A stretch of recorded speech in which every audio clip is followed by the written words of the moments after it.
Hello and welcome to the Bill podcast, where today my special guest is the real deal, a former Met police officer who liaised with the makers of the bill as they filmed on his beat. His own story is absolutely fascinating, and I was lucky and grateful for the opportunity to interview Mr. Kevin Holland. This is part one. I'm sure you will enjoy his company as much as I did.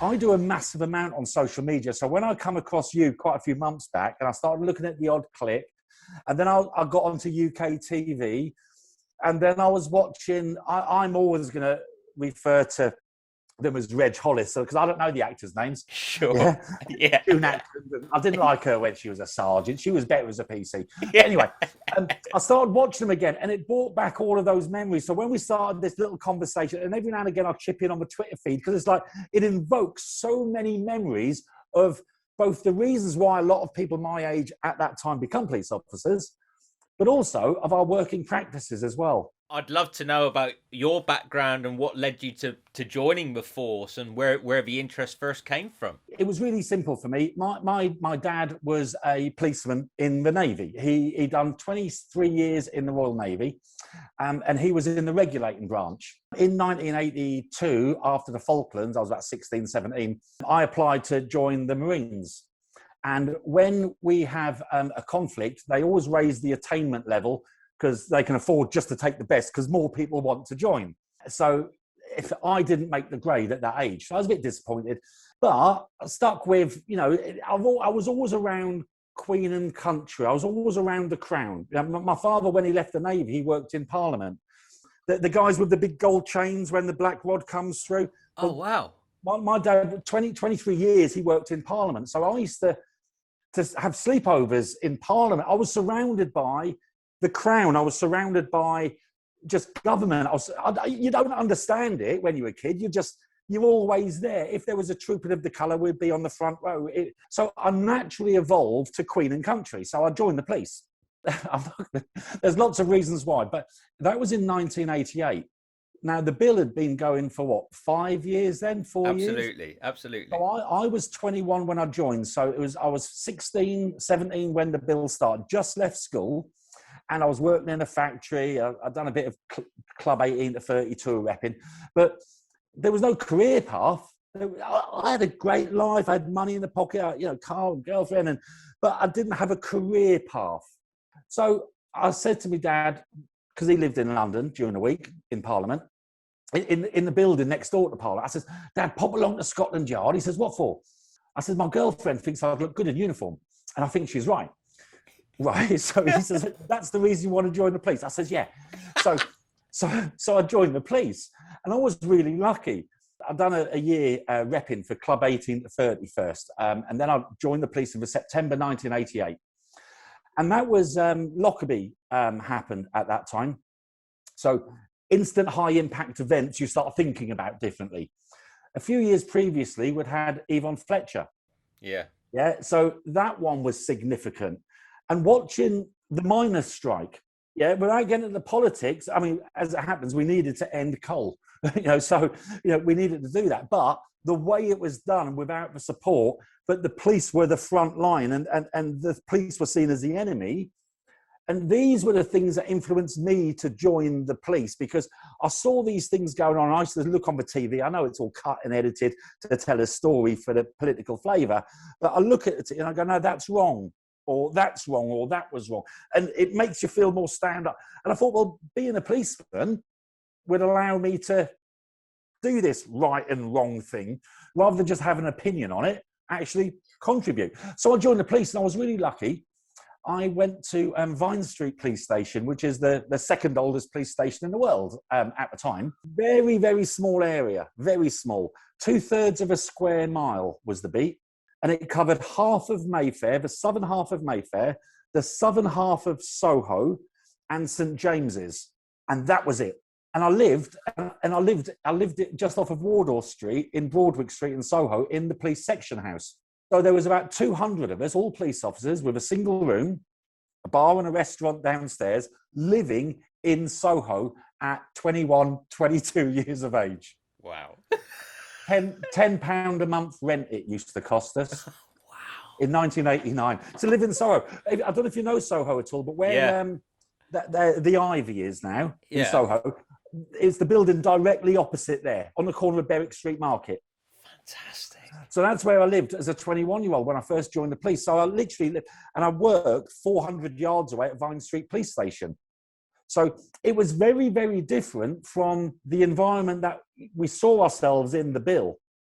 But as soon as I got to relief, there was a Reg Hollis, there was a Jim Carver, there was a June Ackland, and all the plonks, I'm allowed to say that, all the WPCs, they all had a thing for Matthew Boyden.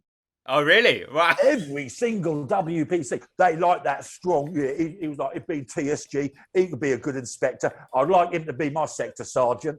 So he was just one of those lads. Yeah. And the character who played him he got him down to a T. He was a little bit confident, a little bit cocky, but straight down the line, son. Do you know? Yeah. He played it really, really well. And he could see those characters. It was real life. It was like they were just another station. And when I went home, they were on duty because I saw them on TV. And I think if you spoke to police officers, and I know the Bill have had some amazing former police officers as advisors over the years, help with the scripts and screens and storylines, and help with the change of legislation, policies and procedures and the way that police officers deal with things on the street. And that was all reflected. But if you spoke to police officers, like you speak, ex-police officers like you speak to me, they will tell you the same. Looking at the Bill as a TV programme was exactly the same as what it was in the canteens, in the police station, in the locker room. It worked. It worked. And it worked. I think it was a great recruitment drive myself. So that was my background, moving into London, and then join the police. And you do what everyone does. You do your 2 years probation, and you're on the streets. You never get into an area car until your last week of your probation, where you get to be you don't get to drive cars or vans while you're on probation. Not in those days. It was all on foot. 18 of us would turn up for parade, and you'd stand there with your appointments. And the inspector would make sure you got your 3 incident report books, your 3 process books, your 3 parking tickets, your truncheon, your handcuffs, your whistle. He'd go, every single person would be inspected, the proper parade. And then they'd read out the appointments. Oh, there's a royalty visit to here. Princess Diana's going to be there at 10 o'clock. You've got the film is going to be starting. There's a premiere at 8 o'clock, and Sly's going to be there. So at 4 of you. So, but we was in the West End. The whole of our duty wasn't normal policing.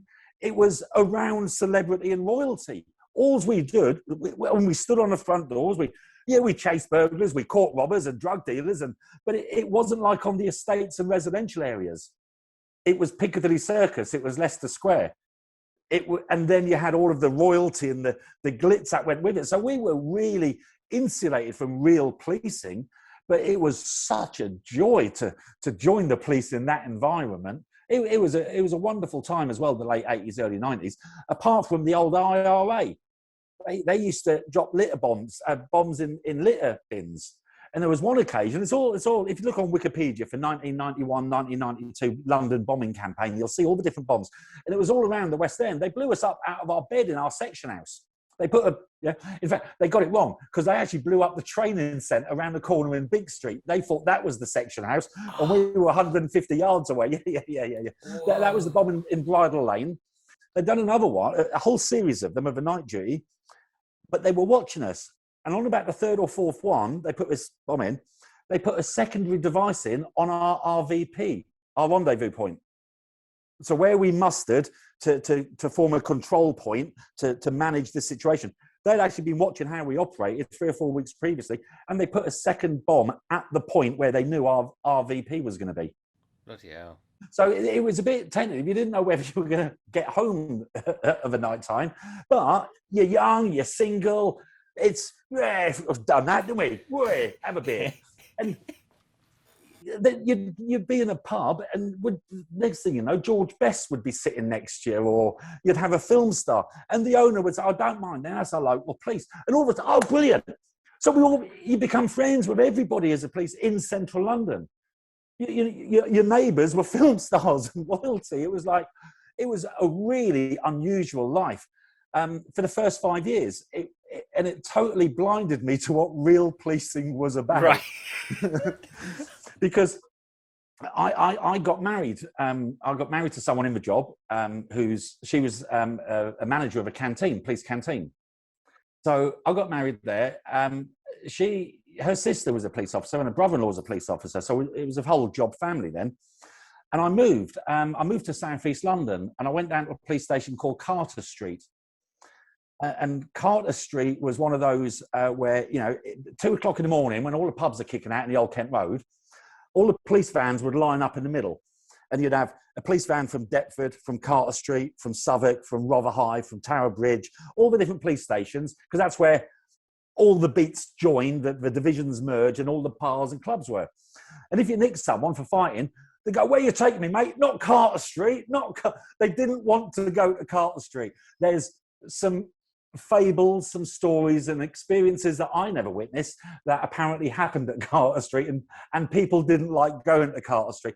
And it was the image of that area of southeast London, and there's a real, not a fear, it was almost a fear of the police. There was a lot of respect. It was a good old hard working class area, but there seemed to be this inbuilt barrier. And I didn't know what it was until I moved into a residential area. It might be everywhere. It might not just be in that area. I soon got tired of driving around in a car and I wanted to get back out on my foot. So I ended up, and this is the point of this bit narrative, I ended up volunteering to work on the Aylesbury estate in Walworth, South East London, which at the time was Europe's most densely populated housing estate with a crime rate to match. And I thought, I'd had a couple of life experiences where these things you get in the police. You when you're a kid and you're growing up, if you do well in the team, you get a trophy or a medal. The sort of people I am, and when you do something well, you get a bit of paper. Right. So when I was a kid, I used to get badges to stick on my arm to show me dad. Yeah. And then as you grow up, you get bits of paper. That's no medals, no trophies, just bits of paper. So when you're a police officer, you get to do things like fighting with the stabby man and things like that. Or, there's some, you deal with some real horrible stuff. And I decided that I wanted to be more of a community officer. Excuse me.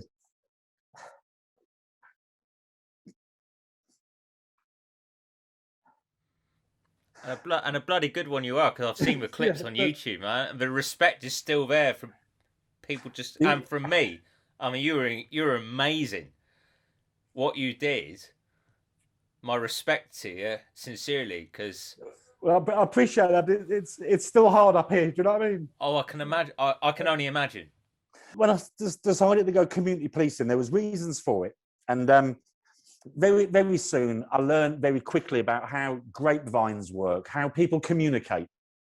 And I'll give you an example. And this is, when I took on this beat, a 7 beat in Walworth, it was... there was a time when it was in the early mid-90s when knife crime was going through the roof, lots of robberies. In those days, nobody had mobile phones. So it was easier for the police because we were a very well-connected gang. We were the biggest gang in London. We could speak to each other. All of a sudden, it's changed. But anyway, I got onto this beat and it was hostile. It was a very hostile area for policing. It's not a no-go zone, but the Sun called it the estate from hell. And I thought, I fancy a challenge, I'll turn that around.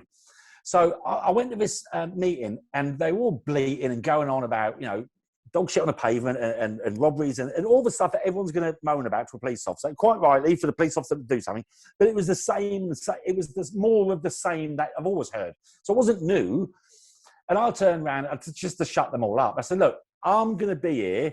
Because one woman, she says, oh, here we go. Another one out of the bloody box. He'll be here for 6 months. And I says, I'll tell you what I'll do. You've got about 250 crimes a month on this estate at the moment, 30 knife point robberies, 20, 30 burglaries, 50 car crime. I said, I'll stay here until I give you a crime-free week. And I thought, oh, shit, I shouldn't have said that. Wow. It's a virtually impossible task. But 5 years later, we did it. We actually delivered a crime-free week, and we've done it by a complete switch around to traditional policing.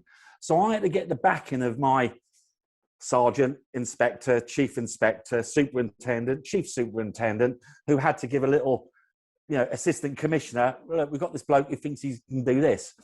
And it was all about working in partnerships. And then in 1997, I'd been on the beat about 2 years, not 2-3 years. Labour come to power. Well, by then, I'd been writing this newsletter.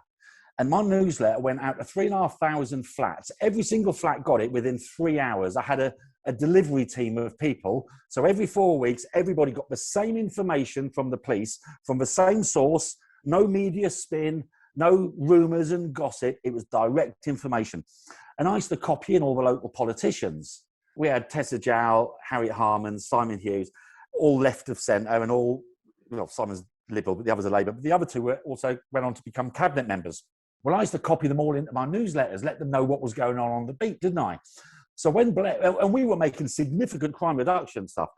So when Blair come in, they chose the Aylesbury estate as his backdrop for, the will to win and the forgotten people speech, his very first speech. And that was me standing next to him. There's the picture here on the balcony. So, well, I used to ride on that. I used to use that tool to get funding for the youth centres. We started the very, very first Sure Start project was on the Aylesbury estate. And it come from funding from basically me bullying people to get funding to do things for people and saying, well, I know Tony Blair and I'm going to write to him. So I actually used that experience for the good. But what it also taught me was, because this is the introduction, the Bill used to film on that estate. And it was one of the places they used as the Jasmine Allen. It's when I first met Brian Bilgory, one of the production location managers. That's right, yeah. So he was very good. He used to make sure that the police officers were, I'm not going to use the word kept sweet, but there was always a sense that they would look after the police officer if the police officer was going to object to them filming, or to thank them kindly. And I didn't do all of that. You'd done the right thing or you didn't. That's how I work. This is how all locations work. What happened was I went to a tenants meeting and I was told the Bill were going to be filming. That's right.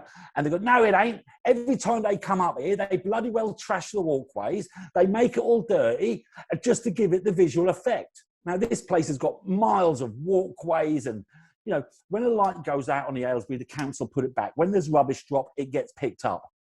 It's the poorest ward in London, but it's one of the cleanest.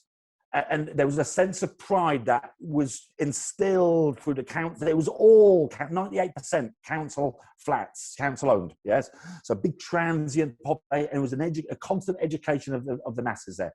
So the housing manager said, we can't do nothing about it because some of them are leaseholders, and the locations people have worked out where the leaseholders are, and they pay them £100 just to go and hook up for the electricity. So if they need electricity or use a kitchen for 2 hours filming for a couple of scenes, well, they've got the residents there, will take £100 easy, wouldn't they? They'll bypass that. So, bollocks, how do I do this? So I wrote to the leader of the council and I said, unless the Bill tidy up their act and start doing some decent storylines, as in, they're all decent storylines, but I want them to reflect the positive stuff that we're doing. Getting the gangs of Peckham to plant flowers for old people.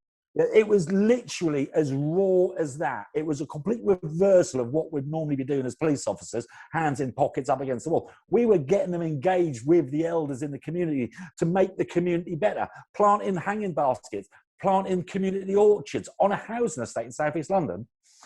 The Bill didn't want to do those sort of stories, did they? So I kicked them off the Aylesbury estate. I ended up doing, I had a good team around me. We had the community wardens, and they were like mini home beat officers. They were the predecessors of PCSOs. So I had a team of them, and we were good on that estate. Anyway, we got a crime-free week after 5 or 6 years. It completely zero crime. It sounds a bit rough, but it's a sort of area where we can take a lot of pride that 1 year we only had one murder. So, and this was just one little, 12-acre site of London, just south of the Elephant and Castle. It's a very densely populated area. But we were quite proud of our achievements. It was like it wasn't a crime-free zone, but we achieved as much as we reasonably could. So I was then moved onto the other side of the road on the Brandon estate where the Bill had been filming since I'd kicked them off. and Brian Bilgory, it was like, oh, PC Holland, oh, shit. So it was like, okay, so we sat down with the housing officer and with the team from the bill. And I said, yeah, I've got my demands. If you want to film here, I'm not going to fight you. This is a different area. It's a different environment. And there's lots of residents associations. They can stand up for themselves. On the Aylesbury, they couldn't, and they needed people like me. But I'm not going to support your application for any filming or road closures unless I get the following. Instead of £100 to the tenants, I want £100 to the Tenants Association for the youth centres. I also want an extra couple of actors when they're not filming. Instead of sitting around, I want them down at the youth centre, getting their picture taken with the kids, in uniform if needs be, and I'll authorise that. I'll get that authority if you're wearing a public place, and get your picture taken with the kids for the youth centres, in the schools, in the youth clubs, at the basketball court. The kids on the estate, the 8, 9, 10, 11, 12, 13-year-olds, the ones whose brothers were involved in the gang culture and they were susceptible to, they associated the people they saw with TV actors, but they were all associated to police officers. Yeah, I can imagine. So it was almost like creating an omnipresence by sending actors out as police officers that they associated to. And I'll tell you, it helped me break so many barriers on that particular estate. Now, that particular estate was where we had the kids' company that was in the news recently. Camilla Bachmangela, the charity that used to take all the kids in. Big, and she was accused of literally harbouring gangs and finance. She wasn't. It was all political why it was closed down. But this was right in the heart of Camberwell and Walworth on my beat. And having access to characters in the bill, to send into schools, to send into the youth centres, it helped me break down the barriers that I needed. Well, I was seen as a good bloke because I knew all these people. Yeah. I let them think that. Why wouldn't I not? Absolutely. But then you can't undo a visual imprint. And the visual imprint was of police officers in their youth centre. Yeah. So the association is now there. Do you know what I mean? And it was the little tiny things like that. And people like me would use our experiences to see if we could influence change locally. And other guys used to do this as well. I can't remember who it was, but there were some great script writers. And I spent half a day with one once on the rooftop, the 12th story of one of the blocks of flats. And they just wanted to ask questions like this and let me talk. But we were looking at the area and they were saying, well, what about that area? What about the garages? What happens here? What happens there? And we could tell them without data protection, tell them the sorts of incidents, the type of policing, so we could influence some of the stories. And I'm sure I didn't see it, but we talked for hours about a Jasmine Allen in Bloom competition. There was one where Reg really got involved in the community and he wanted to do a gardening project for someone. And that story came from what I was doing on the Aylesbury estate, where I got me awards for doing the Aylesbury in Bloom. I was getting the gangs of kids to plant things for the old people. So there was little storylines that used to be dropped into things like EastEnders and The Bill and Casualty from not just your advisors that you had, but they used to go out and do some real outreach with us for those of us that were open to talking about these things. But yeah, the situations they dealt with, it was, to me, when I first joined the police, it was the most real police drama, it was the most real to life of the situations as well. And it's such a pity that we don't have one like that now, because those kind of role models, dramatized role models. Yes. And it was that thing, I was given that, Dixon and Doc Green has got nothing on PC, Kevin Holland, the intro to one of the TV programs I did in the 90s. Okay, I can see that. All of a sudden I'm Dixon on Doc Green on steroids. Yeah. That was how it was. Which, if older people can relate to that, then you don't mind that mantle. You do need good drama in life. We've got it at the moment through Line of Duty. Is it Line of Duty? Yeah. Which has been really good. But that, again, it's a continuation story. You want to see real life nuts and bolts policing on the street. The Juliet Bravo of the world done it. Dixon done it. The Bill done it. I don't know why it stopped, why the bill stopped. The public have got an appetite. I mean, obviously we've got multi-channel viewing now, and then the public have now got the appetite. There's lots of Cops with Cameras programs and crime fighters. And I done my TV programs that you might have seen on the YouTube, and there was only 2 of them on YouTube. There was actually 4 of them. The other 2 on VHS. and I can't bloody well find them anywhere. But they go back to 95 and 96 when I first done them. And it was when I was on my push bike cycling around the streets of South East London, chasing gangs on a push bike. That was a game changer. That was. We had big long walkways on these housing estates, massive, 400 yards long, multi-level. I could get everywhere. Yeah. They didn't know what hit them. PC Holland was up their arse like they'd never known before when I got my push bike. I would walk on a walkway, a whistle would go up, and everyone would disappear. And as soon as I got my push bike, they didn't know which way to look. It was brilliant. I could even do all the steps, 12 stories, which is 24 flights of stairs, down in about 45 seconds on a push bike, all the way down the stairwells.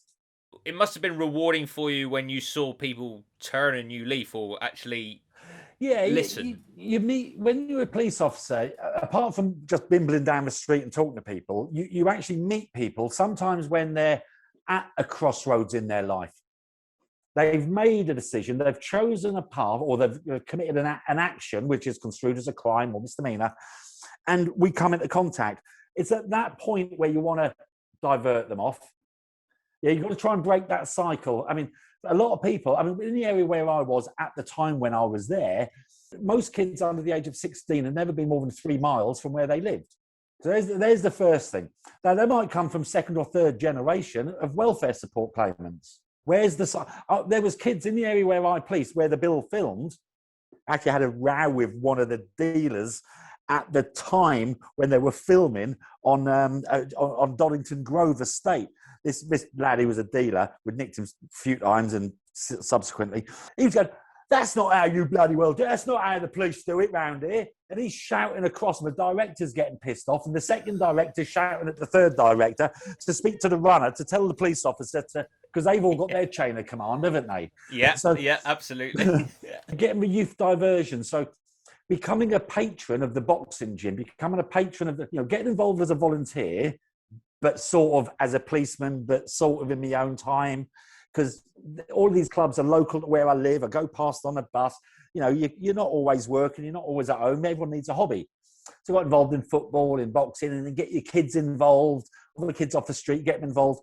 And that's proper youth diversion. Going into a school, I used to have a thing about schools. It's wrong. It's criminal for a police officer to walk past the school. Criminal. Bloody well walk through it. There's the front door, there's the back door. Hello, just walk through it. Let them see you every day. Police officers, get out of they should be out of their car at 8:45 every morning. They should be standing on the front gate of the school. If you've got 12 schools, do one every day for 3 weeks. Let people see you as a regular, and crime disappears. You just create an omnipresence. And it was easy in those areas. And then when we had things like the bill filming, you had 4 days sometimes of 30 police officers. Yeah. To take over the Giraffe pub, or what was the Giraffe pub, down in Manor Place, down the old Baths. That was where they filmed Lock, Stock and Two Smoking Barrels and Two Smoking Guns and Snatch. Yeah. There's a little parade of shops and a pub there, and it was on my beat. And all of it. So one day would be with, Inspector Monroe, who, again, Inspector Monroe, he was a regular at Dulwich Hamlet Football Club. He used to play squash there, where I was vice chairman and community support officer. So I used to get Colin Tarrant to come and sit in the boardroom of a match day as our guest to hand out trophies to the kids, where we were running competitions on the pitch for it could be the police penalty shootout competition that I was organising. Oh. And would get someone like Colin Tarrant to come along, or Duncan Goodshoe, or Michael Palin, because they all used the health club in East Dulwich where the football club was. So we just tapped into it. Yeah. So you were always using your connections, especially the actors. You were always using them to help you do your job. Yeah. It's a cute way of working. It was, plus the fact it made my life easy, I'll be honest.